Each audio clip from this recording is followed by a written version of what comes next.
یہ ایک ایسی ریاست کی کہانی ہے جس پر ایک ہی خاندان نے 2.5 سال حکومت کی۔ یہ ریاست اپنے وقت کی امیر ترین ریاستوں میں سے ایک تھی، جس کی بنیاد 1660 میں رکھی گئی، جبکہ اس ریاست کو حیدرآباد کے بعد بر صغیر کی سب سے بڑی مسلم ریاست کا بھی درجہ حاصل تھا۔ اس ریاست کو بنانے والوں نے تاتاریوں کے جبر سے تنگ آ کر بغداد کی تباہی کے بعد ہزاروں میل دور بر صغیر کا رخ کیا تھا۔ اس ریاست کا نام بہاولپور اور 4 سال کی عمر میں اس کی حکمرانی حاصل کرنے والے کم سن شہزادے کا نام صادق محمد خان پنجم تھا۔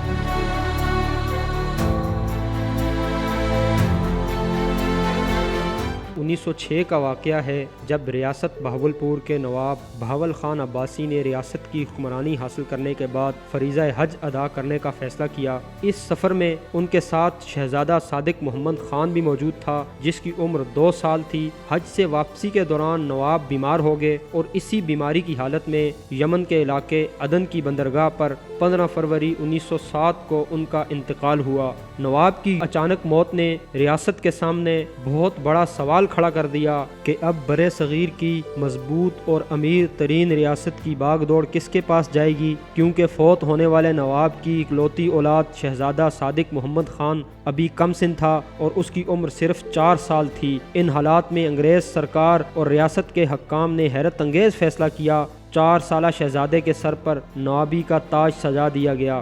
ریاست کی حکمرانی کا مسئلہ تو اگرچہ حل ہو گیا، مگر 4 سالہ نواب ریاست کا نظام کیسے چلائے گا؟ اس کا حل یوں نکالا گیا کہ حکومت برطانیہ نے ICS آفیسر سر رحیم بخش کی سربراہی میں کونسل آف ریجنسی قائم کی، جس نے شہزادے کو باقاعدہ حکمرانی ملنے تک ریاست کا نظام چلایا۔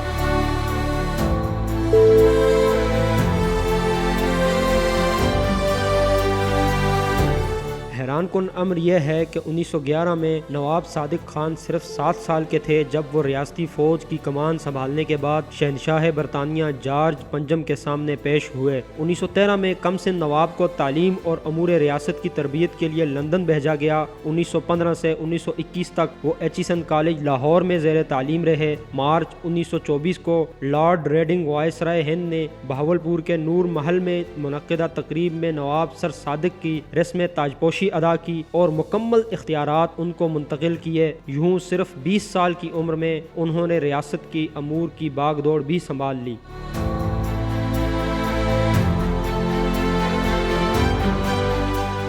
1955 میں بہاولپور کی ریاست کو پاکستان میں ضم کر دیا گیا، جس کے بعد نواب صادق خان لندن چلے گئے، جہاں پر ان کا انتقال 24 مئی 1966 کو سرے کاؤنٹی میں ہوا اور ان کا جسد خاکی پاکستان لایا گیا۔ اس روز ہر آنکھ اشکبار تھی۔ ڈیرہ نواب صاحب کی عیدگاہ میں خطیب ریاست قاضی عظیم الدین نے نماز جنازہ پڑھائی اور نواب صاحب کی میت کو 21 توپوں کی سلامی دی گئی۔ پاکستان آرمی کی توپ گاڑی میں پورے فوجی اور سرکاری اعزاز کے ساتھ میت کو قلعہ دراوڑ لے جایا گیا، جہاں پر شاہی قبرستان کے اندر ان کی تدفین ہوئی۔